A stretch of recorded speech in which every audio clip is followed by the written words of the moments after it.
కంటే ముఖ్యమైంది మా అభిమానులు.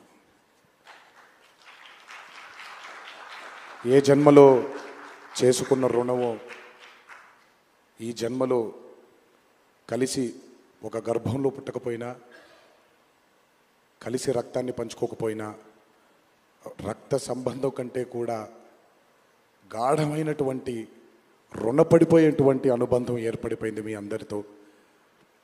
ఎప్పుడూ నా వెన్నంటే ఉండి, ఎప్పుడూ నా కోసం పోరాడుతూ, ఎల్లప్పుడూ నాకు మీ ఆశీస్సుల్ని అందచేస్తున్నందుకు శిరస్సు వంచి మీ పాదాభివందనం చేసుకుంటున్నాను. ఈ జన్మలో కాకపోయినా ఇంకొక జన్మలోనైనా మీ రుణాన్ని తప్పకుండా తీర్చుకుంటాను. అప్పటిదాకా వడ్డీని లెక్క వేస్తూ ఉంటాను నేను. ఇంకొకసారి మీ అందరికీ నా హృదయపూర్వక ధన్యవాదాలు తెలియచేస్తున్నాను. అందరూ దేవర చిత్రాన్ని ఇంత